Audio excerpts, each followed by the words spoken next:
नमस्कार भैया बहनी।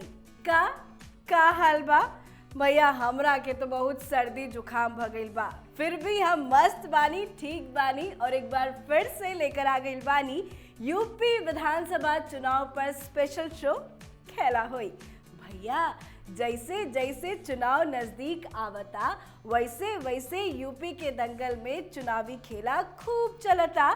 दल बदल के कार्यक्रम जारी बा, कभी केहू ई पार्टी में तो कभी केहू ऊ पार्टी में। साच कहीं ई नेता सब दल बदलू होला, आया राम गया राम की स्थिति बहुत देखे के मिलेला। अब देखी ये पूरा चुनाव बीजेपी वर्सेस सपा में नजर आवता, पर सपा पार्टी के लोग ही अब धीरे धीरे बीजेपी के साथ आवता। सपा पार्टी में ऐसन सेध लगल बा कि सपा पार्टी के हवा टाइट हो गइल बा। अरे भैया खेला हो गइल बा। अब तक साड़ू समधी और भाभी जी सब तब बीजेपी के ही कमल खिलावे में तैयार बाड़े। भाई सपा पार्टी के साथ का भगइल? अरे बोली बोली खेला हो गइल खेला। सपा परिवार के बहू के चाल से इस सपा परिवार में खलबली मच गइल बा हो भैया। देखी मुलायम सिंह यादव की छोट बहू अपर्णा यादव बीजेपी में शामिल हो गईली। मुलायम सिंह यादव के साड़ू प्रमोद गुप्ता भी बीजेपी में शामिल हो गईले। बहुत बड़ खेल भइल बा ओ भैया। ऐसन खेल भइल बा कि चारों तरफ ये चर्चा चलता कि ये क्या हुआ, कैसे हुआ।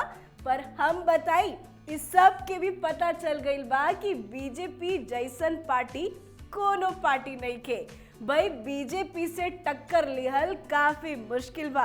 अब देखी भाभी जी बीजेपी ज्वाइन करके का कहली।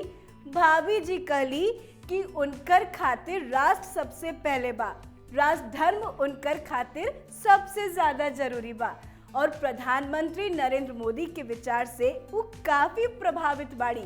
अपर्णा भाभी बतवली कि स्वच्छ भारती मिशन महिला सबके खातिर स्वावलंबी जीवन हो या फिर रोजगार के मुद्दा हो, वो बीजेपी के योजना से हमेशा प्रभावित रहेली।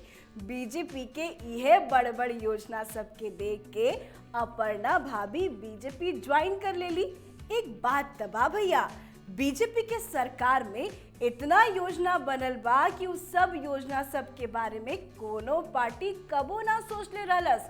तब होता बीजेपी नंबर 1 पार्टी बन गई बा भैया।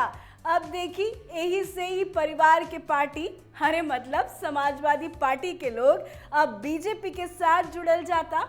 अब तब भाभी जी के साथ साथ साड़ू भाई साहब भी, अरे मतलब मुलायम सिंह यादव के साड़ू प्रमोद गुप्ता भी बीजेपी के साथ जुड़ गई बाड़े। एक से बढ़कर एक बड़ बड़ धक्का लागत बाओ भैया समाजवादी पार्टी में। और सुनी साड़ू भाई साहब बीजेपी ज्वाइन करके बड़ बड़ राज खोल ले। प्रमोद गुप्ता कहले अखिलेश यादव मुलायम सिंह यादव के बंदी बनाकर रख ले बाड़े। पार्टी में आज उनकर बहुत बुरा स्थिति बाओ भैया। गुप्ता जी ई हो गईले कि सपा में आजकल अपराधी और जुआरी सबके शामिल करावल जाता। देखी अब तो खाली शुरुआत भइल बा भैया। धीरे धीरे ई परिवार के लोग परिवारवाद पार्टी के सब पोल पट्टी खोल दी, सब सच्चाई सामने आ जाई हो भैया। और सुनी समाजवादी पार्टी के साथ साथ कांग्रेस के भी बड़ा झटका लागल बा। कांग्रेस के पोस्टर गर्ल प्रियंका मौर्य भी बीजेपी के दामन थाम ले बाड़ी। ई प्रियंका मौर्य उहे बाड़ी जौन कांग्रेस के मुहिम लड़की हूँ लड़ सकती हूँ के पोस्टर गर्ल रहली। बड़ बड़ पोस्टर बनल रहल भैया। इन पर देखी का भइल, इनकर साथ कांग्रेस धोखा दे दिलस। टिकट देवे के वादा से मुकर कर दूसरा के टिकट दे दिलस। प्रियंका आरोप भी लगावत बाड़ी कि प्रियंका गांधी के सचिव टिकट खातिर उनकरा से पैसा मांगत रहले। माने कांग्रेस से टिकट चाहिए तो पॉकेट गरम होके के चाहिए भैया। बाप रे बाप, गजब के राजनीति चलता। राजनीति चरम पाओ भैया। पर साच कहीं हमरा के तो बहुत मजा आवता। इस चुनावी दंगल के शोर दूर तक सुनाई देता। अब देखी दंगल में के जीती और केकर हुई टाइम टाइम फिस। हम तो यह कहता नहीं भैया, देखते जाई यूपी चुनाव में कैसन कैसन खेल होई, के खेला करी, केकर साथ खेला हो जाई। बताई बताई रउआ के का लगता यूपी चुनाव में का हुई? सुनी सुनी कमेंट करके बताई। आज के हमार शो खेला हुई में इतना ही। हम जातानी पर बाद में एक बार फिर आएम यूपी चुनाव के बाद बताएम। तब तक टाटा बाय बाय।